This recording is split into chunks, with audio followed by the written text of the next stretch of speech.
Friends, അടുത്ത training വന്നിട്ടുണ്ട്. ഇതിൻ്റെ ഫ്രഞ്ച് ബുൾഡോഗാണ്. ഇതിൻ്റെ പേര് ഏസ് എന്നാണ്. നല്ല അഗ്രസീവാണ്. കാരണം അടുത്തുള്ള ആരും പോലും അവർ കടിക്കും. പിന്നെ 1 മാസം ട്രെയിനിങ് ആണ് തന്നേക്കുന്നതിൻ്റെ പ്രായം 3 വയസ്സ് കഴിഞ്ഞിട്ടുണ്ട്.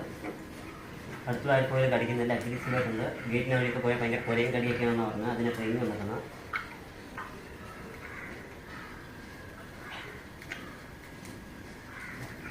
അപ്പോൾ അങ്ങോട്ടൊന്ന് ഇണങ്ങി വരുന്നുണ്ട്. ഇവൻ്റെ ഒരേ വീഡിയോകൾ നമ്മുടെ ചാനലിൽ വരുന്നതായിരിക്കും. ദേഹത്തൊക്കെ ടച്ച് ചെയ്ത് പെട്ടെന്ന് കടിക്കുന്ന വ്യക്തിയാണ്. 1 മാസം കൊണ്ട് അവൻ്റെ ബിഹേവിയറിങ്ങൊക്കെ ക്ലിയർ ആക്കി കൊടുക്കാമെന്ന് പറഞ്ഞിട്ടുണ്ട്. അപ്പോൾ അവൻ്റെ വീഡിയോസ് എല്ലാം നമ്മുടെ ചാനലിൽ വരുന്നതായിരിക്കും. ജസ്റ്റ് ഒന്ന് ഫോളോ ചെയ്യുക.